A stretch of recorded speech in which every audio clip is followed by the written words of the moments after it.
Je suis très heureux d'être ici et de vous donner cette deuxième conférence. Vous vous rappelez que la semaine dernière, pour donner le maximum de place à l'acteur merveilleux qui est Michel Villermoz, j'avais retiré la petite introduction historique et contextuelle à mon exposé.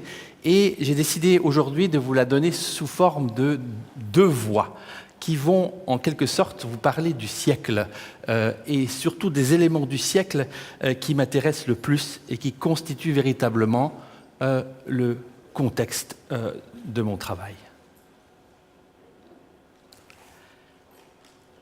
L'intensité d'une rupture se mesure à la terreur qu'elle répand dans les consciences. Au XIXe siècle, il est aisé d'en mesurer la force. Dans son livre « De la démocratie en Amérique », publié entre 1835 et 1840, le comte Alexis de Tocqueville exprime, je cite, « l'impression d'une sorte de terreur religieuse produite dans l'âme de l'auteur par la vue de cette révolution irrésistible qui marche depuis tant de siècles à travers tous les obstacles et qu'on voit encore aujourd'hui s'avancer au milieu des ruines qu'elle a faites. » Fin de citation.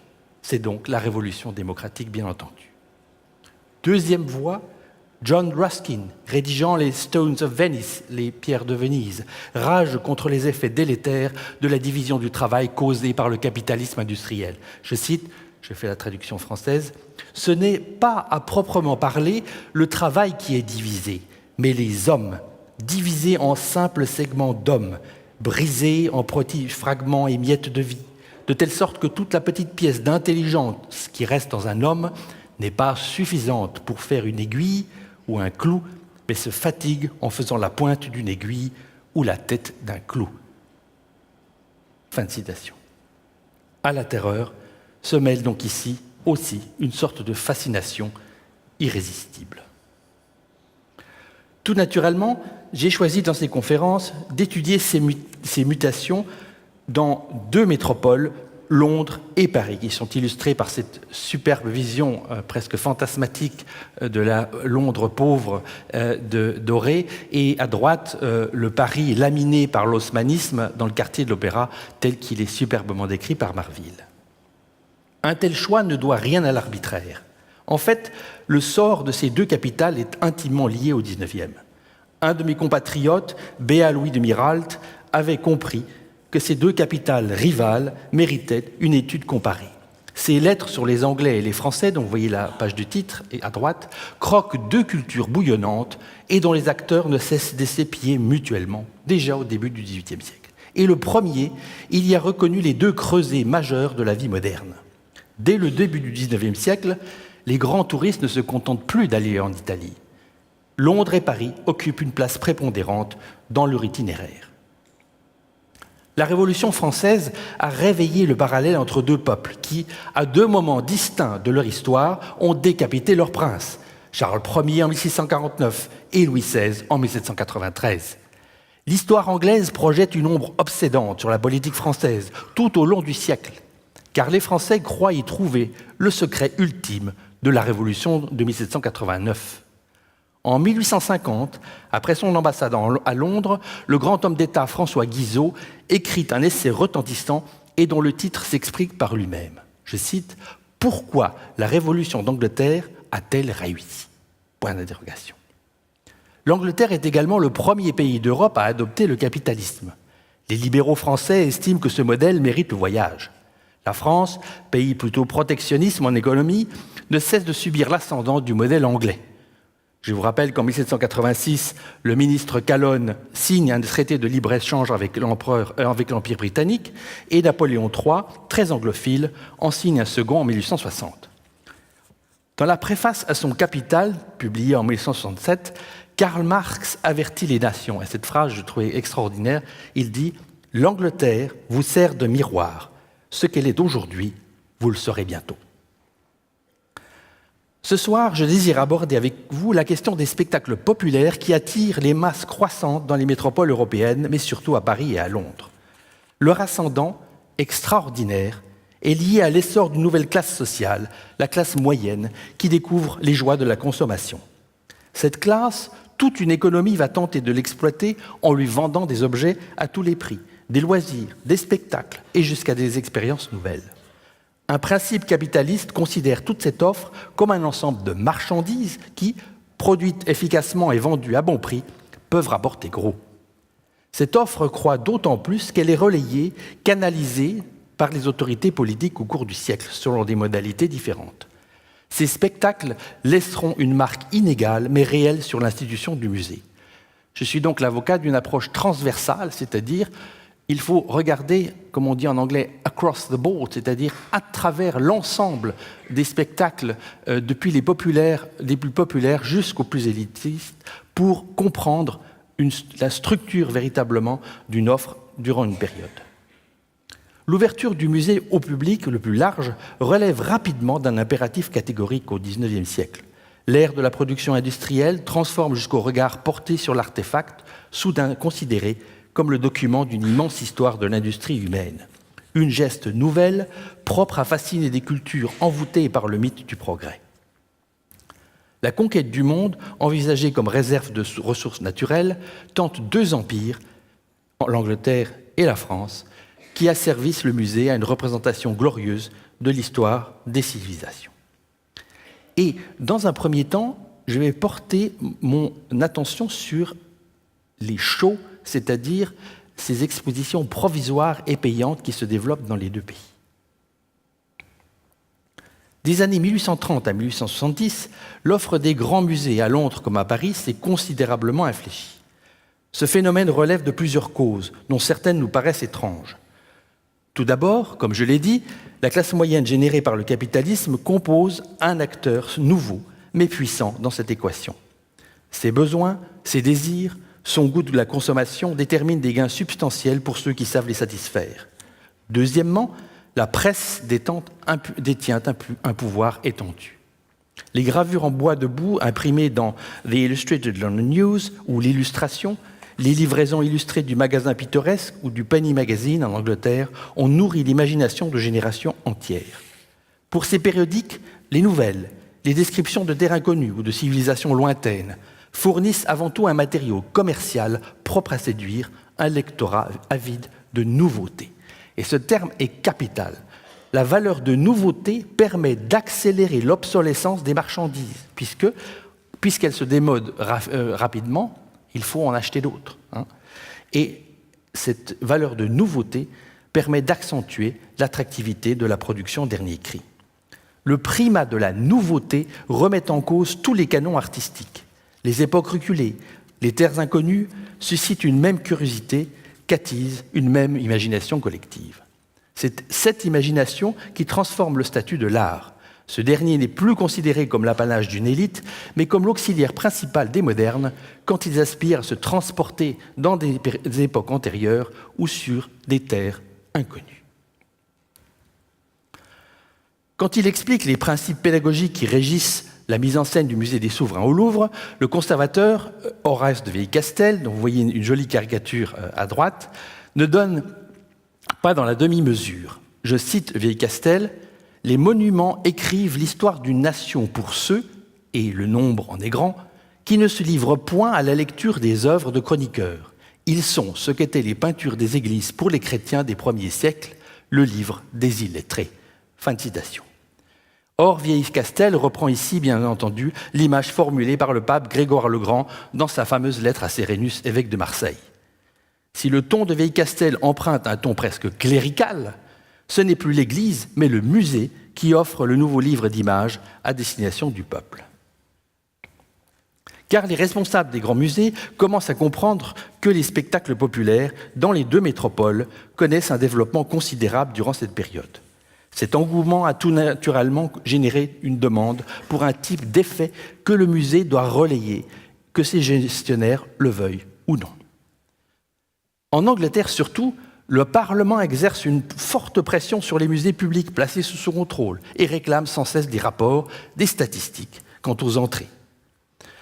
En 1847, un conservateur du British Museum, Samuel Birch, dont vous avez ici le portrait, communique sa panique à un collègue hollandais, Conrad Leemans, qui est conservateur au musée d'archéologie royale de Leyde.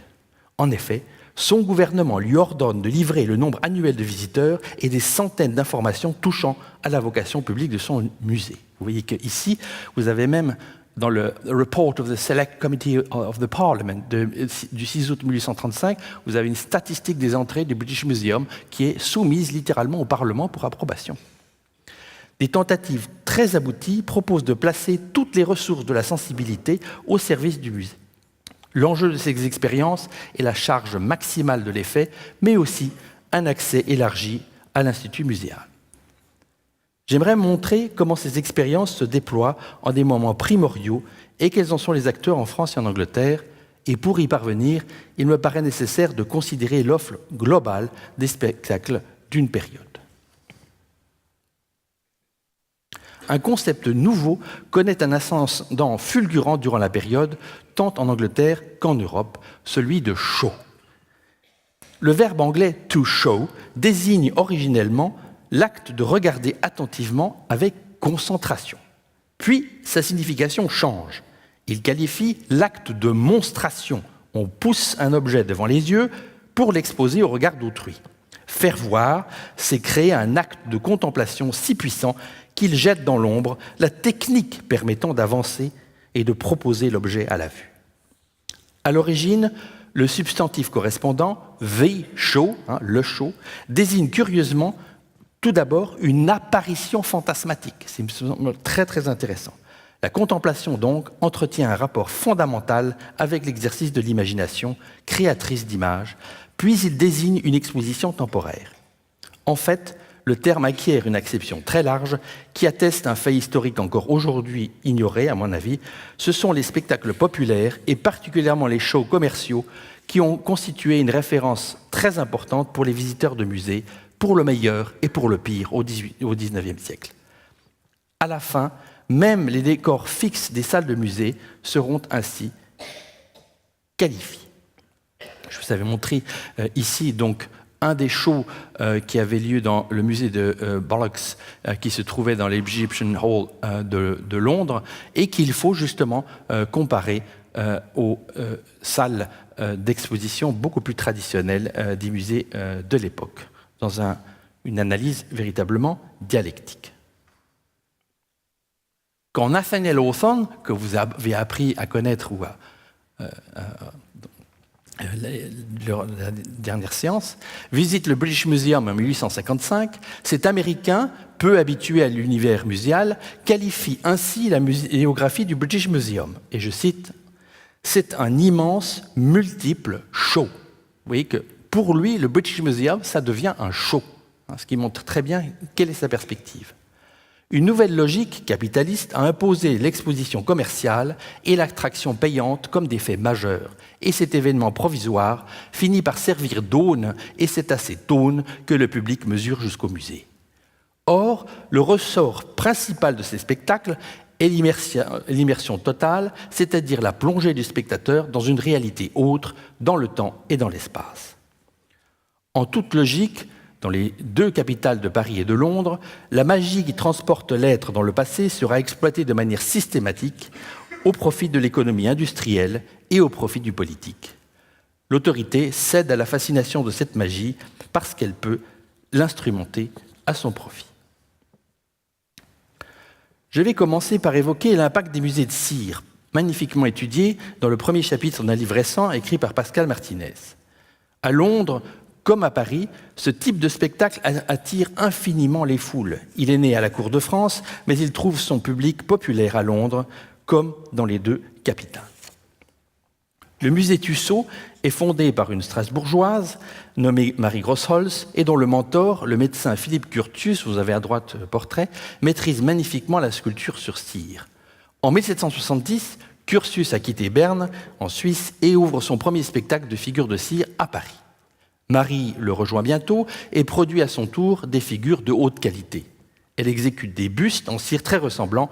Sous l'Ancien Régime, sa première œuvre remarquée représente la comtesse du Barry, une fameuse maîtresse de Louis XV. En 1802, cependant, Marie quitte Paris pour Londres, où la guerre franco-anglaise l'oblige à demeurer. Le musée Curtius de cire, lui, s'installe au Palais Royal, un haut lieu d'attraction de toutes sortes. et on y montre des figures d'hommes célèbres. Vous avez une gravure très importante de la fin du XVIIIe siècle, à droite du Vivier, qui montre un de ces shows de figures de cire et de mannequins qui était extrêmement populaire. Et changer les têtes signifie que pour coller à l'actualité et à la nouveauté, on change très souvent les têtes des figures qui sont exposées. Leur ressemblance doit être étonnante, puisqu'en 1789, la populace enthousiaste se saisit des mannequins représentant Necker et le duc d'Orléans pour les parader en ville sous les applaudissements de la foule. Après la manifestation, Curtius parvient quand même à récupérer son bien. Le musée Curtius exploite toujours le clou de son exposition, la représentation d'un dîner d'apparat à Versailles avec la famille royale au grand complet. Quant à Marie Grosholz, elle voyage avec ses bustes qui l'accompagnent dans des expositions itinérantes, payantes bien entendu. Et en 1835, elle décide d'installer sa collection de cire dans le quartier très passant de Baker Street à Londres. Pour renforcer le caractère attractif de ces figures, elle façonne des corps entiers dans des attitudes expressives et les articule bientôt dans des tableaux. Deux attractions majeures figurent bientôt au programme. Tout d'abord, elle ménage une salle d'apparat où elle réunit les images de toutes les têtes couronnées les plus célèbres de l'Europe. C'est ce que je vous ai montré ici tout à l'heure, cette salle qui était extrêmement célèbre. Le visiteur, en entrant dans cet espace, ressent le plaisir mêlé d'angoisse qui saisit le nouvel invité à un grand bal au palais de Buckingham. Un second espace, connu sous la dénomination de Chamber of Horrors, la chambre des horreurs, met en scène les plus grands criminels dont les exploits défraient la presse du temps où est marqué par les grandes pages de l'histoire des révolutions. L'accès à cette section est conditionné par le paiement d'une taxe supplémentaire. Madame Tussaud représente parfois ces criminels dans l'accomplissement même de leur forfait. À partir de 1846, une section très populaire dépeint avec force de détail les crimes les plus atroces commis durant la Révolution française. Le musée Tussaud va jusqu'à acquérir une guillotine authentique que le musée présente comme celle qui a tranché la tête de Louis XVI le 21 janvier 1793. En cela, le musée montre une réceptivité extrême à la culture de son temps. Toute l'Europe, y compris l'Angleterre, qui a décapité le dernier roi Stuart en 1649, demeure hantée par les événements de 1789. Ce musée offre donc l'expérience de ce qu'on pourrait appeler un voyeurisme historique dont le musée mesure parfaitement l'intensité visuelle.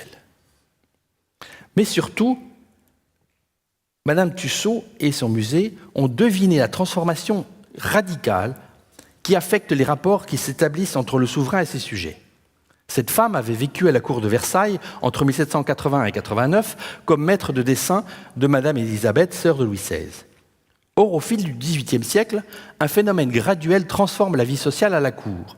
La théâtralité, qui avait été programmée à l'âge baroque, essentiellement évidemment par Louis XIV, commence à peser à certains de ses acteurs. Or, cette théâtralité avait maintenu, en France en tout cas, une immédiateté directe entre le souverain et le peuple. Vous le savez tous, Louis XIV à Versailles mangeait en présence de ses sujets. Pour entrer, il vous suffisait de louer une épée et vous pouviez admirer le roi en train de manger. Sous Louis XVI, cependant, cette scénographie commence à peser à la famille royale. Les mémoires de Madame Campan, une grande chroniqueuse de la cour de cette période, l'attestent clairement. Elle raconte comment Marie-Antoinette accouche en public au grand scandale de son époux. Le roi et la reine éprouvent cependant la plus grande peine à se réserver un espace privé, d'où ces idées de moulin de la reine ou d'endroits réservés au fond au souverain et à ses propres activités, loin du spectacle public et du regard du peuple. Toute séparation entre le peuple et le corps symbolique du souverain, cependant, est vécue comme une séparation injustifiée et très mal vécue par le peuple. Au XIXe siècle, cette proximité de tous les instants disparaît dans presque toutes les cours européennes. Mais la distance qui s'instaure est compensée par une vaste stratégie médiatique. Dès les années 1840, les monarchies françaises et anglaises diffuseront des images de propagande qui se vendent bon marché, car exécutées avec les techniques les plus nouvelles, la lithographie puis la photographie. Elle représente le couple royal avec ses enfants comme surpris dans une existence de simples citoyens, ou au contraire, en costume royal. La famille d'Angleterre, de ce point de vue-là, est un modèle du genre. Ces représentations diffusent, rehaussent l'aura presque surnaturelle des souverains, une aura accessible, mais accessible dans une représentation. Cette représentation offre donc paradoxalement une médiation propre à créer une impression d'immédiateté entre des êtres pourtant placés aux deux extrémités du spectre social, le prince et le peuple. On l'a vu à Paris, le musée Curtius propose une mise en scène de la famille royale en train de dîner, qui recueille un très grand succès jusque dans la première moitié du XIXe siècle, au point que Jules et Edmond de Goncourt observent avec crainte le moment futur où, sous la poussée populaire, le musée de Cire supplantera le musée historique de Versailles fondé par Louis-Philippe. Je cite les frères Goncourt, qui, quand ils savent critiquer, le font avec évidemment dureté et méchanceté toujours, je cite « Nul ne doute que les démocraties de l'avenir n'élèvent aux gloires futures de la France un nouveau Versailles, un rendez-vous des chefs-d'œuvre commémoratifs accessibles à l'intelligence de tous et que le peuple lira sans éplé. Un Versailles de figure de cire. » Fin de citation. En approchant une figure de cire parfaitement fidèle de la reine Victoria, le visiteur du musée Tussaud de Londres peut à son tour ressentir une telle impression d'immédiateté avec un corps doté d'aura. En fait, c'est une prothèse, si vous voulez, du corps du prince, même si l'illusion qui est générée par ce corps porte son effet et doit son existence à un procédé technique réussi, l'usage de la cire. Au musée Tussaud, une mise en scène grandiose valorise les pièces les plus importantes. Par exemple, un tableau évoque la mort de Napoléon Ier à Sainte-Hélène. En entrant dans la pièce, le visiteur peut s'imaginer assister au dernier moment du grand homme avec ses derniers fidèles. Vous voyez ici que le musée Tussaud avait fait placer une figure de cire qui représente le duc de Wellington, qui était un visiteur assidu du musée Tussaud, alors qu'il avait une très belle collection de tableaux dans son palais de Apsley House. Et lorsque le musée Tussaud l'a su, cette figure a été placée au devant. Les deux grands ennemis se faisaient donc face dans ce dispositif. Cette proximité nouvelle, presque parfaite avec une figure parée d'aura, repose sur un usage massif de la prothèse en plâtre ou en cire. Et cet usage s'articule idéalement à l'offre journalistique du temps. Exemple. Le magazine hebdomadaire The Illustrated London News comporte pour chaque numéro plus de 30 gravures sur bois debout exécutées d'après des esquisses croquées sur l'événement, puis, lorsque la photographie se développe, d'après des photographies. Ce périodique, durant l'époque victorienne, tire à 100 000 puis 300 000 exemplaires. On le trouve dans tous les cabinets de lecture. Le premier numéro, paru le 14 mai 1842, dont vous voyez une page ici à droite, inclut une suite de vues dramatiques illustrant l'actualité. Or, l'une d'entre elles dépeint un bal au Palais Royal de Buckingham, une scène analogue au clou du musée de Tussaud. Cette coïncidence n'est pas totalement fortuite. Dans de telles conditions, le sentiment de réalité et de proximité est généré par un système que j'appellerais un système substitutif. Dans la grande salle, le visiteur peut s'approcher des têtes couronnées, il ne peut contrôler leur fidélité mimétique que de manière médiate en comparant les figures de cire colorées aux photographies officielles qui circulent ou aux représentations des monarques que publient les journaux comme le London Illustrated News. L'effet de ces figures de cire repose alors sur trois a priori majeurs. Tout d'abord, un roi, un génie, un meurtrier possèdent tous une aura particulière qui irradie une force positive ou négative. Dans le cas des monarques, cette aura tient à leur essence de prince. Cette essence transforme toute apparition, même muette du monarque, en épiphanie. La représentation mobile de la figure en cire, parée des régalias, fournit l'équivalent crédible de cette expérience première. Deuxièmement, les vêtements portés par ces figures couronnées sont souvent authentiques.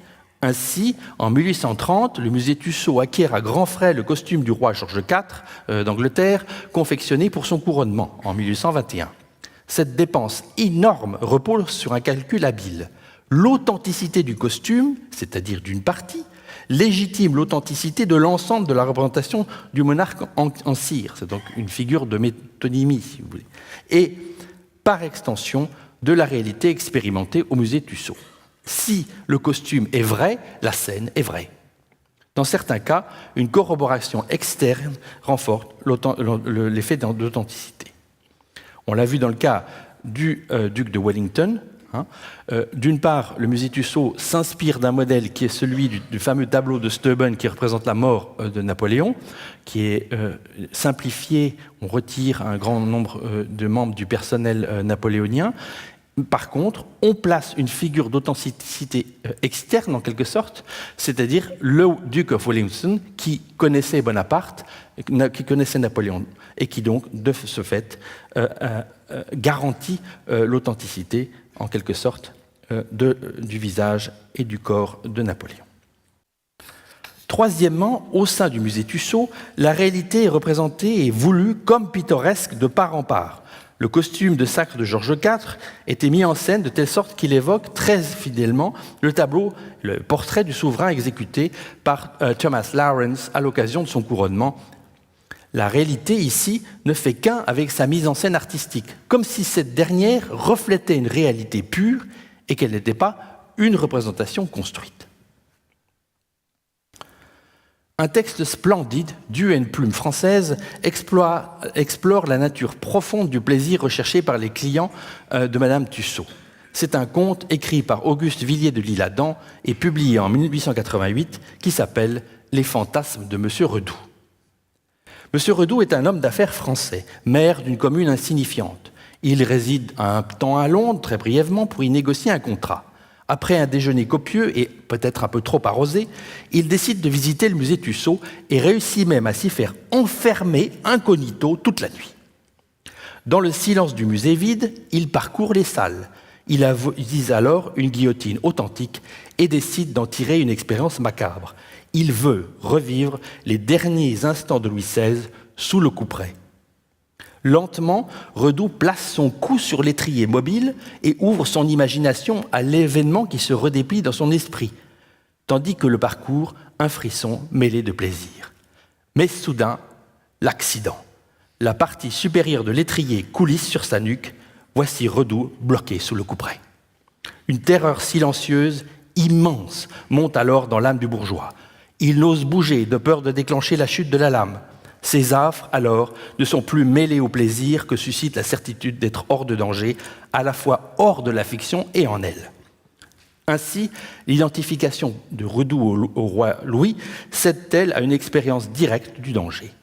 Louis XVI redevient Redoux, car Redoux comprend que sa propre vie est menacée dans l'hic et nunc de cette folle aventure.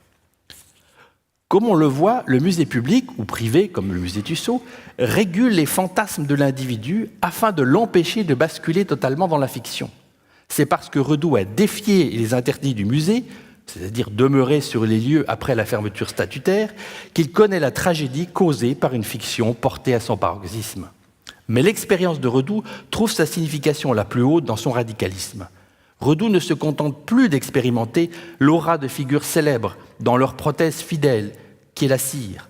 En plaçant son cou sur l'étrier de la guillotine, il transforme son propre corps en matière propre à expérimenter le passé. Non comme figure secondaire, mais comme héros principal dans une empathie totale. Il aspire paradoxalement à transformer un fantasme en réalité et il ne parvient en fait qu'à transformer son corps en mannequin de cire dans la durée limitée de son expérience au musée Tussaud. En fait, le matin, quand les gardes rouvrent le musée, ils découvrent qu'il a les cheveux blancs et ils lui disent tout simplement qu'il ne courait aucun danger puisque la lame avait été démontée pour être réaffilée. Je passe maintenant à la magie par immersion. La France a joué un rôle décisif dans la création d'un nouveau type d'expérience, l'immersion au musée. Le musée des monuments français d'Alexandre Lenoir aura, à cet égard, fourni le premier laboratoire public à cette expérience d'environ 1795 jusqu'à 1816, date à son démantèlement. Très longtemps, cette institution a suscité le mépris des historiens. On reprochait à Lenoir l'absence de toute méthode scientifique sérieuse. Il est vrai qu'il ne brille guère par ses connaissances en histoire de l'art, souvent vagues et incertaines. Mais mon maître à Oxford, Francis Haskell, a été le premier à deviner l'importance d'une expérience muséale toute nouvelle dans l'histoire. Aujourd'hui, elle est enfin reconnue. Le musée des monuments français en dépit d'une vie courte, a eu un impact extraordinaire dans toute l'Europe. Dans le couvent des Petits Augustins, à Paris, où s'installe le musée, même les visiteurs les moins familiarisés avec l'histoire de France peuvent jouir de leur visite. La succession des temps y est théâtralisée période par période. Ici, le XIIIe siècle. La chambre évoque un siècle. L'histoire et l'histoire de l'art y sont étroitement articulées. L'art assume la mission de traduire l'essence d'une période sous une forme émotionnelle. À chaque siècle correspond une salle dûment remplie de monuments datant de la période considérée. Mais surtout, chacune se caractérise par une atmosphère évocatrice d'un siècle saisi comme ensemble organique. D'un point de vue strictement scientifique, ce musée comporte un grand nombre d'objets à l'identification erronée. Leur mise en scène, en revanche, relève d'une invention géniale qui transforme radicalement le visiteur. Car tout citoyen qui pénètre dans le musée ici devient une personnification exemplaire de la France. Dans la fiction de sa visite, le voici doté d'une vie presque millénaire, puisqu'il traverse les siècles, qui lui confère le pouvoir de parcourir le temps. Dans ce décor, de visiteur passif, il devient acteur. De plus, les siècles, un à un, sont sollicités et sont illustrés visuellement, grâce à un ensemble de monuments typiques. Telles tombes exposées ravivent la mémoire des figures sinistres ou idéales de l'histoire de France. Par-delà ces oppositions, toutes les figures historiques évoquées participent au développement organique d'une nation à travers la durée. Cette continuité est corroborée par une lente histoire des styles, visible pour tout visiteur qui marche de salle en salle et qui observe la forme des monuments exposés. Le musée offre non seulement une expérience immersive, mais également une expérience de la présence. Plusieurs tombeaux de grands écrivains, par exemple, contiennent leurs cendres, c'est-à-dire leurs reliques, et elles sont signalées par une inscription de ce type. Par exemple, le tombeau de Molière comporte l'inscription suivante « Molière est dans ce tombeau ». L'inscription ici détient une valeur performative dans une tradition toute chrétienne. Telle la phrase du prêtre durant la messe « Ceci est le corps du Christ », elle transforme la relique d'un écrivain en corps invisible mais soudain retourné à la vie au terme d'une véritable transsubstantiation historique. Le culte de la relique historique joue ici un rôle déterminant. Le visiteur, en touchant un monument contenant des cendres authentiques, entre en contact presque immédiat avec un corps glorieux qui a hanté une des plus grandes périodes de l'histoire de France.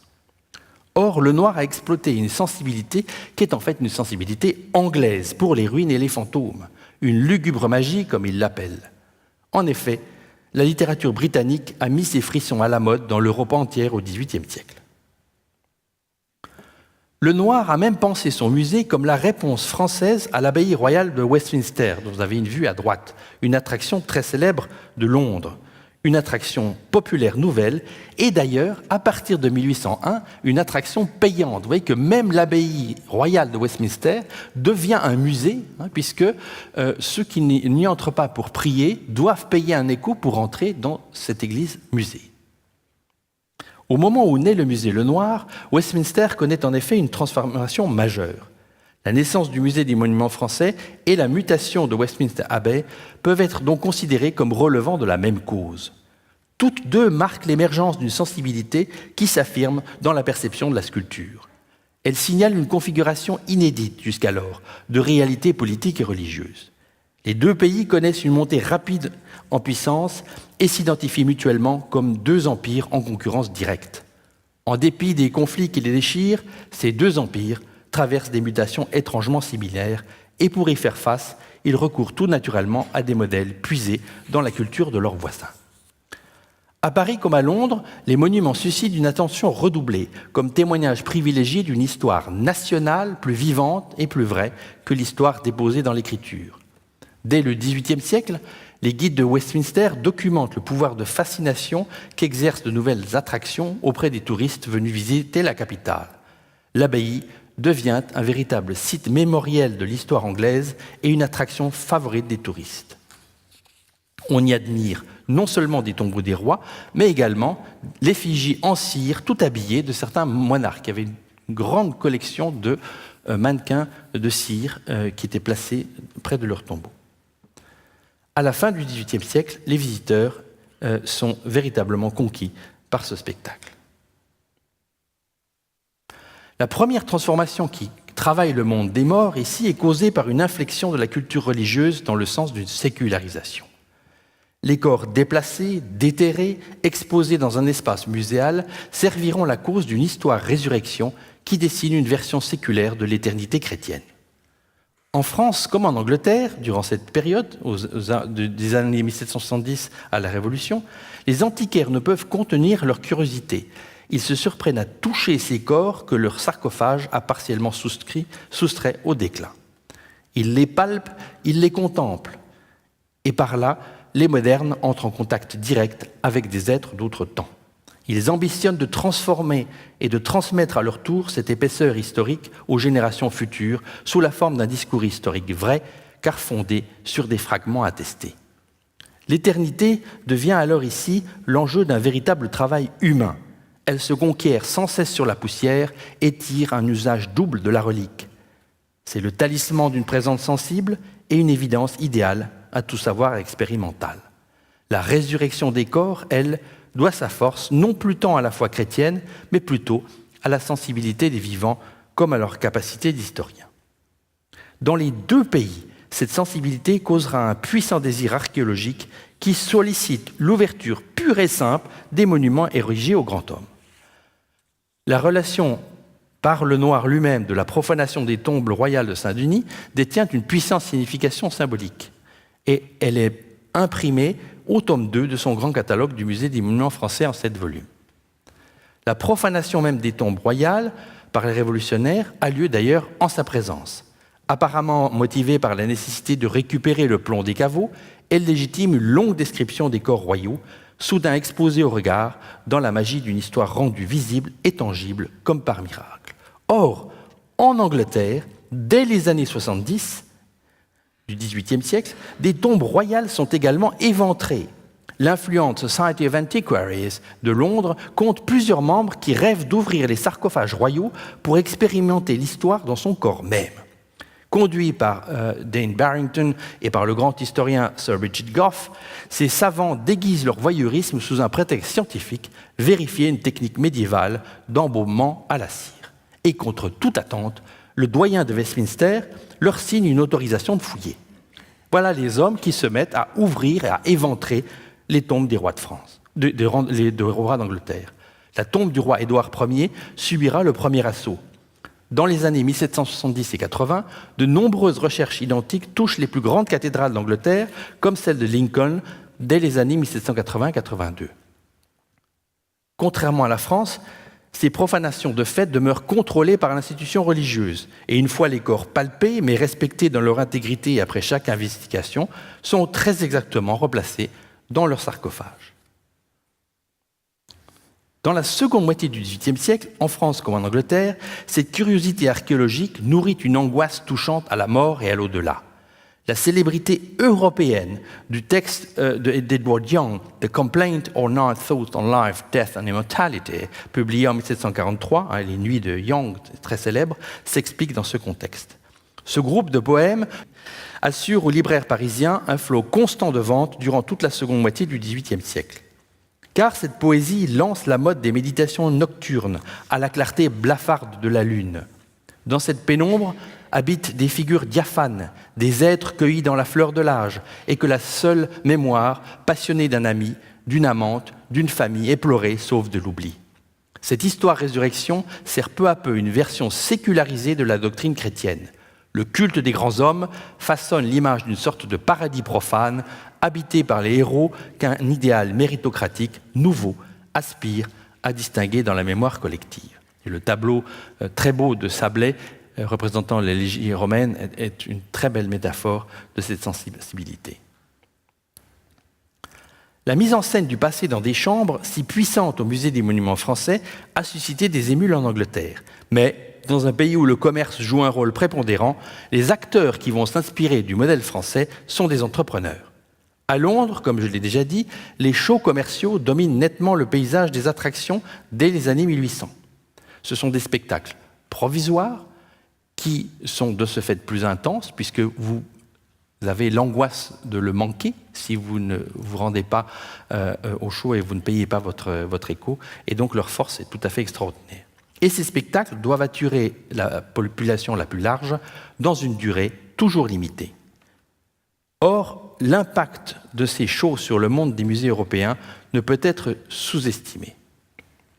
Un exemple suffira à le montrer. En 1817, Giovanni Battista Belzoni, un aventurier et archéologue italien actif en Égypte, découvre la tombe du pharaon Séti Ier dans la vallée des Rois, près de Luxor. Belzoni exécute un relevé précis des décors. En 1821, alors, il organise un show à l'Egyptian Hall de Londres, ce lieu d'attraction célèbre à l'architecture de Mastaba, dont je vous ai déjà parlé, et que Belzoni loue à cet effet. Et dans l'espace d'exposition, l'archéologue recrée la tombe de Séti. Il la place dans un décor et place dans ce décor les pièces principales découvertes par ses soins, pour donner l'illusion au visiteur qu'il va découvrir lui-même la tombe de Séti. Au premier rang, un sarcophage d'albâtre qui constitue encore une des plus importantes du show et une des pièces les plus importantes des collections anglaises.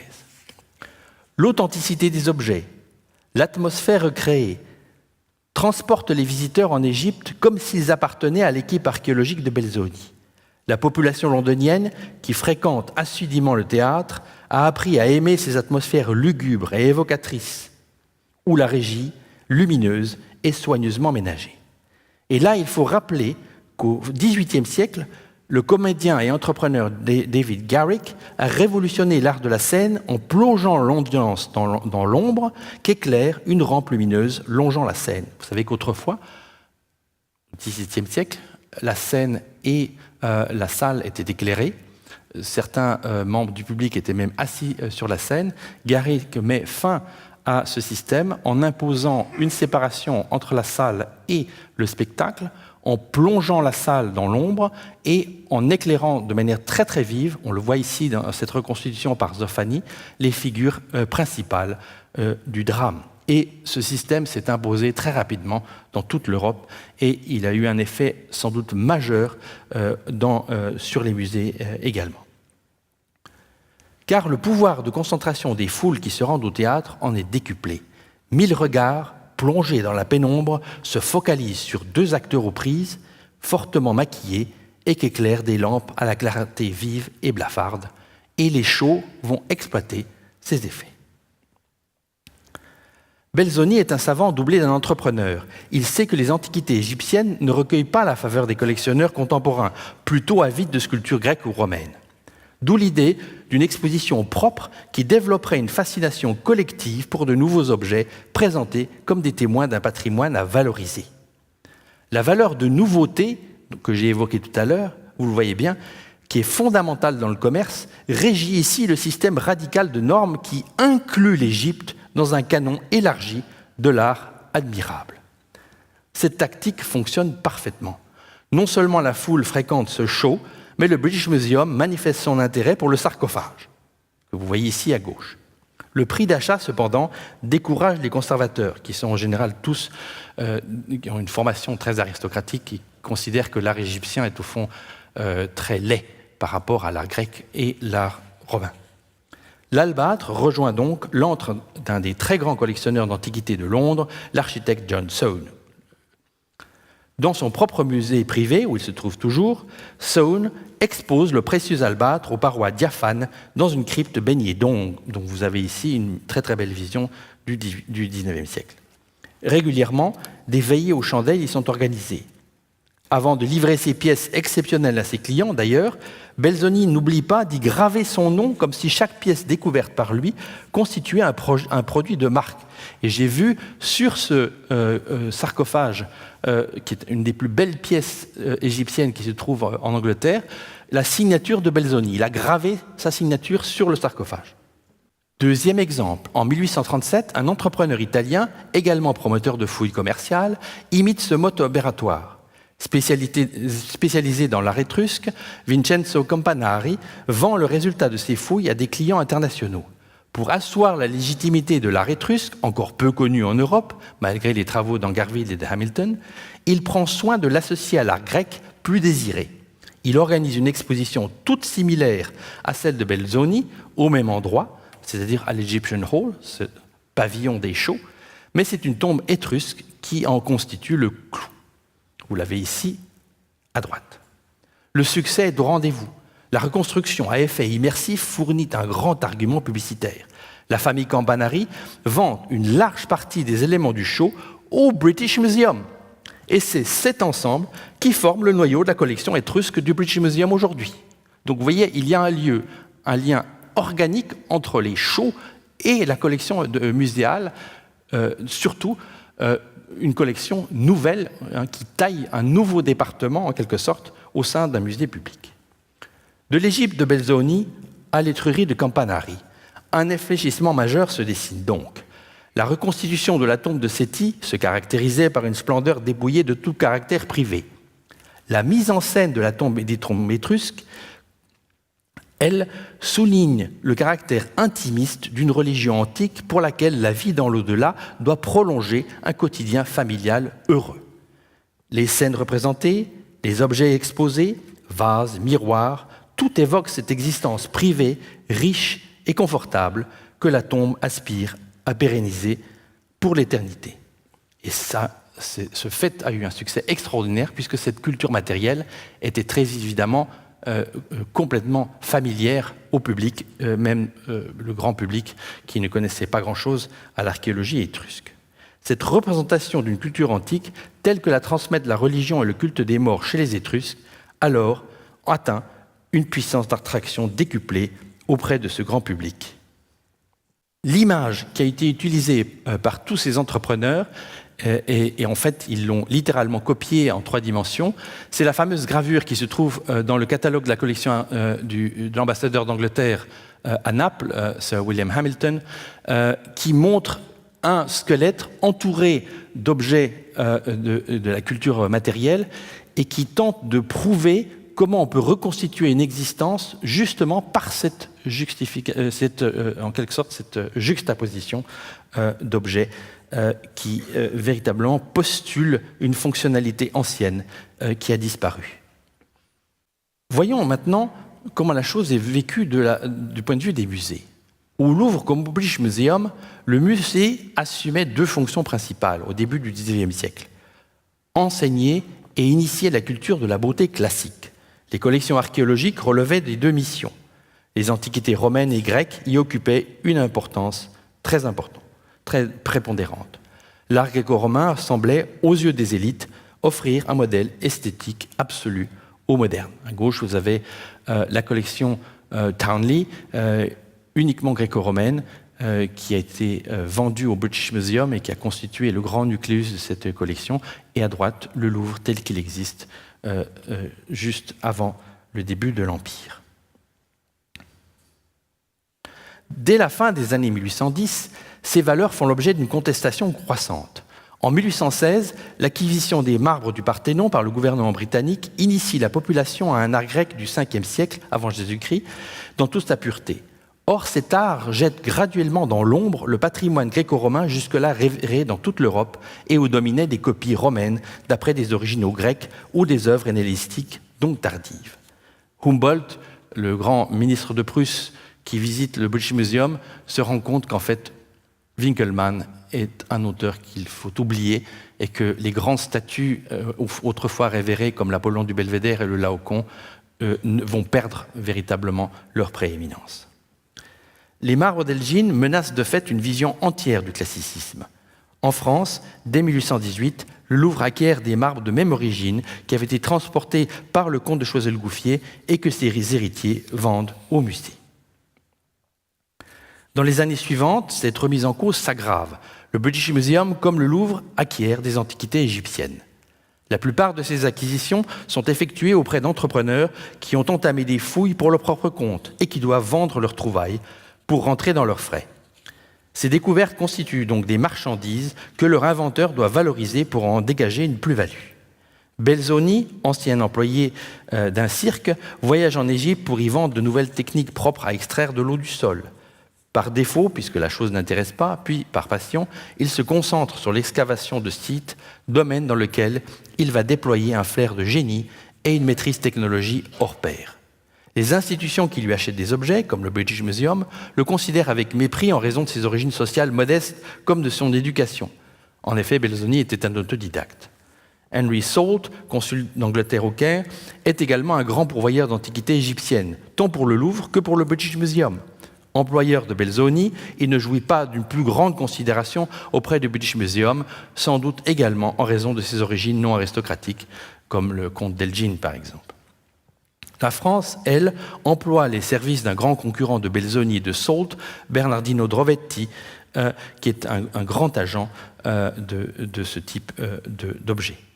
Tous ces hommes tentent de rentabiliser leurs découvertes auprès de grands musées. Cependant, tant au Louvre qu'au British Museum, les conservateurs considèrent les antiquités égyptiennes comme des objets d'érudition historique, des œuvres laides, livrant de mauvais exemples artistiques aux visiteurs. Et Jean-François Champollion, le premier conservateur des antiquités égyptiennes au Louvre, rencontre une franche hostilité de ses collègues à cet égard. Mais un assez large public, lui, a lu avec passion le récit romancé de la campagne d'Égypte par Vivant Denon, qui y avait participé aux côtés de Bonaparte. Ce livre, avec ses gravures aux effets dramatiques, a véritablement nourri un imaginaire exotique qui offre tout naturellement à ce public un accès direct aux antiquités égyptiennes. Aux yeux des masses, il importe peu de savoir que cet art est ou non idéal. Il fait rêver et fournit la matière d'un show. Le décor du premier musée égyptien au Louvre de 1827, du musée Charles X, par son classicisme, tente donc de désamorcer l'intrusion d'un art peu idéal en l'articulant dans une histoire continue, progressive de l'art antique, dont la Grèce reste la pièce maîtresse. Le plafond d'une des salles, sous le pinceau de Picot, que vous voyez ici, dépeint, je cite, « l'étude et le génie des arts dévoilant l'antique Égypte à la Grèce ». Le programme idéologique de cette représentation est puisé dans un texte d'Antoine Chrysostome Quatremer de Quincy, l'essai sur l'idéal dans les arts du dessin de 1805, où l'auteur tente de montrer que l'art grec s'est nourri de l'art hiératique égyptien pour en tirer des hiéroglyphes visuels, signes et images tout à la fois. Pour Quatremer, cette écriture morale, comme il l'appelle, s'est libérée de son modèle hiératique pour incarner la perfection imitative et progressive propre à l'art grec. En Angleterre, le préjugé envers l'art non grec perdure pendant de nombreuses décennies. La situation change encore plus sensiblement dans les années 1830-40. Un signe me paraît clair. L'accueil réservé aux antiquités assyriennes et babyloniennes qui, totalement inconnues auparavant, vont faire leur entrée dans les deux musées au cours des mêmes années. Cette entrée n'est pas due au hasard. Elle est tout d'abord préparée par un vaste travail d'un imaginaire collectif dont le coup d'envoi est la tragédie sardanapale de Lord Byron. Cette pièce littéraire rencontre un franc succès puisqu'elle exploite un matériau totalement éloigné du canon gréco-romain et totalement exotique. Delacroix, en empruntant ce sujet pour sa toile de 1827, l'a très vite compris. Mais surtout, des artistes comme John Martin, qui ont une immense célébrité même en France, produisent de très grandes toiles, semblables au diorama du temps, et qui dépeignent la fin tragique des grandes civilisations passées. Sa chute de Babylone, que vous voyez ici en bas, exécutée en 1819, recueille un immense succès lorsque l'œuvre est exposée à la British Institution. Elle est même gravée et connaît une large diffusion. La raison de ce succès est simple. Martin ne connaît rien de Ninive ou de Babylone. Aucune fouille n'a alors révélé l'architecture babylonienne ou même assyrienne. L'artiste, comme vous le voyez, produit alors une vision imaginaire de la vie antique et comme il ne connaît que Londres, il la fait ressembler au bord de la Tamise. L'effet rend le passé totalement proche et presque tangible. Et cet art de Martin connaît un succès très important en France. Vous voyez qu'une image fausse, romancée, mais extrêmement prégnante d'un segment de l'histoire peut littéralement habiter un imaginaire collectif et inciter à la découverte et à la reconnaissance de cet art comme nouveauté en quelque sorte. Plus tard, des comédiens et entrepreneurs comme Charles Keane à Londres vont prendre le relais et préciser leur vision de Babylone en s'inspirant des premières découvertes archéologiques. Ici, vous avez le très beau décor du Sardanapale mis en scène par Keane, le texte de Byron, de 1853, qui est déjà un peu plus fidèle, si vous voulez, au style assyrien. En France, c'est un consul de France à Mossoul, Pierre et Paul-Émile Bottin, qui entame des fouilles à ses propres frais. Il découvre le palais de Sargon II à Khorsabad, mais croit avoir retrouvé l'ancienne Ninive. Le gouvernement de Louis-Philippe reconnaît promptement l'intérêt de ces découvertes. Le Louvre accueille des monuments transportés à grands frais dans un musée assyrien inauguré le 1er mai 1847. Cette entrée de l'art assyrien au Louvre est légitimée à l'aide d'arguments inédits et qui placent la rareté, la nouveauté au premier plan de l'activité. Eugène Flandin, qui a dessiné les antiquités découvertes par Botta, écrit ainsi à son ami Jules Maule ces antiquités. Je cite « Il me semblerait déplorable qu'on ne profitât pas d'une occasion d'avoir à Paris des sculptures d'un genre unique. » Vous voyez que l'unicité, la nouveauté sont considérées comme capitales. Il ne s'agit pas d'un modèle esthétique. Le succès de ces antiquités non gréco-romaines est bien sûr au rendez-vous. À tel point que le gouvernement anglais s'inquiète de cette réussite française. Henry Rawlinson, consul d'Angleterre à Bagdad, s'écrie, je cite, « C'est pour moi une très grande douleur de voir les Français monopoliser le champ, car les fruits du travail de Bottin, ce qu'il a fait et ce qui est en progrès, ne sont pas des choses qui passeront dans l'oubli. » Fin de citation. Rawlinson se résout à employer un agent habile, Austin Henry Layard, et ce dernier parviendra à découvrir un site et à l'exploiter au profit du British Museum, comme à celui de nombreux musées européens et de collectionneurs. J'ai même trouvé récemment des fragments non négligeables de ces fouilles au musée de Dresde qui avaient été vendus par Layard au musée de Dresde. Des périodiques comme le Penny Magazine et son directeur, Charles Knight, fondateur d'une société pour la diffusion de la science utile, ne ménagent pas leur enthousiasme pour toute nouvelle découverte. Quant à l'officialité, représentée par un Rawlinson que j'ai évoqué tout à l'heure, ils sont évidemment très inquiets. Et Rawlinson dit dans une lettre à Layard, je cite, « Votre dieu ailé, c'est-à-dire taureau ailé, n'est pas l'Apollon du Belvédère. » Fin de citation. Mais malgré tout, l'entrepreneur imposera la nouvelle fascination populaire au musée. Pour faire acheter ses œuvres, il faut qu'elles soient en quelque sorte ratifiées par une votation ou un vote quasiment symbolique d'une population large. En France, même discours. Charles-Ernest Bellet, un archéologue très officiel de l'Académie des inscriptions et des belles-lettres, ira jusqu'à se plaindre que l'archéologie moderne, en découvrant des civilisations antiques nouvelles, contribue à la décadence de l'art. C'est ainsi qu'il le dit. Mais qu'importe, en Angleterre, le Parlement ne cesse de faire pression sur les musées nationaux pour qu'ils s'ouvrent plus largement à toutes les classes sociales. En France aussi, l'autorité subit l'ascendant d'un tel mouvement. Cette démocratisation du goût, freinée par les conservateurs de musées, finira par passer en force. Ce qu'il faut souligner ici, c'est la puissance d'un imaginaire collectif nourri par la littérature, amplifié par l'édition populaire et qui attise le désir de connaître les civilisations passées. Non plus comme des emblèmes choisis d'une perfection esthétique, mais comme des nouveautés dont le magnétisme saisit l'imagination aussi intensément que celle qui est travaillée par les shows commerciaux.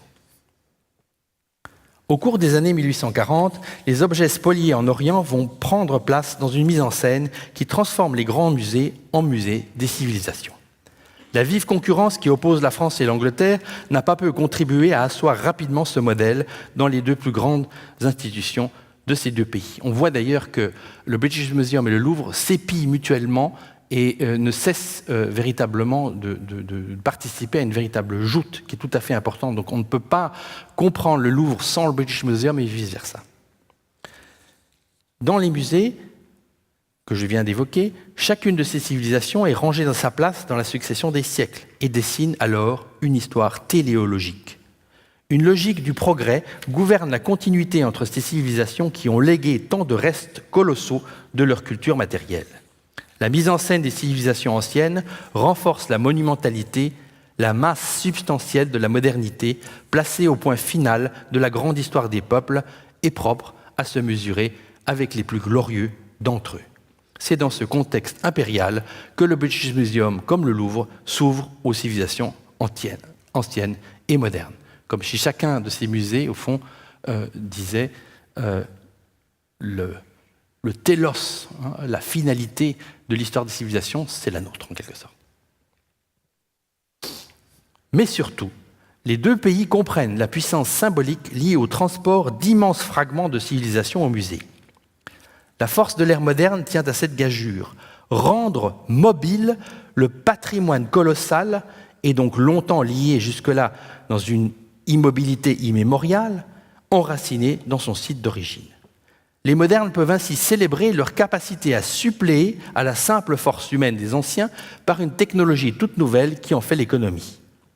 La technique nécessitée par ces transports a constitué un sujet de fierté qui a défini les modernes comme tels dès la Renaissance. Rappelons qu'en 1586, le pape Sixte V a ordonné à l'ingénieur Domenico Fontana de transporter une obélisque de 320 tonnes découverte dans une fouille et de l'ériger devant la basilique Saint-Pierre.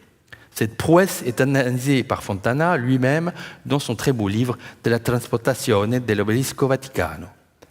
Le pape réquisitionne 900 hommes et 75 chevaux pour mener l'entreprise, une quantité négligeable par rapport à la main-d'œuvre égyptienne antique assignée à de telles mises en place. L'échafaudage révolutionnaire permet de transformer efficacement l'énergie fournie par les chevaux et par les hommes en force de levier efficace. Belzoni, dont j'ai parlé, se fixe en Égypte pour y œuvrer en tant qu'ingénieur. Et cette qualité, il va la mettre en œuvre dans ses fouilles, car elle requiert une compétence d'ingénieur. Le colosse du roi Ramsès II, le Jeune, par exemple, une immense pièce de granit, est ainsi arrachée au temple de Thèbes et transportée au British Museum. Or, cette pièce pèse plus de 7 tonnes, et c'est encore aujourd'hui l'objet le plus lourd jamais possédé par le British Museum. Comme par magie, la technique réduit l'effort humain. Au sein du musée, le fragment colossal magnifie la puissance capable de l'arracher à son lieu d'origine. Il célèbre la pérennité d'une civilisation, celle du musée, qui englobe toutes celles qui l'ont précédée. Le musée devient donc ici un lieu idéal, où le fragment colossal peut être converti en symbole mobile de l'immobilité, gage par proxy de la pérennité de l'Empire moderne, où, selon les termes de l'archéologue anglais Rawlinson, je cite, « Les fragments colossaux de Khorsabad ne sont pas des choses qui passent dans l'oubli, mais qui constitueront la gloire d'une nation dans les âges futurs. » Fin de citation. Dans un essai important et récent, Guillaume Asselin a montré le lien étroit qui lie la constitution du symbole et celle du débris. En Grèce antique, les contrats sont scellés à l'aide d'une tablette que l'on brise en deux morceaux confiés aux deux parties contractantes. Ce sont des morceaux en général de terre cuite. La brisure unique fait reconnaître les deux parties associées par le contrat. La brisure forme donc le moment fondamental de la construction symbolique. Le fragment arraché manifeste une fracture qui a décellé l'unité originelle entre une forme et sa signification. Mais il célèbre de manière triomphale et disjonctive un nouvel état. Au musée, la partie visible arrachée délimite par défaut la totalité invisible à laquelle elle appartenait. Mais elle dessine tout à la fois la nouvelle totalité, toute composée de fragments à laquelle elle appartient désormais, le corps symbolique d'un empire moderne. Je vous remercie.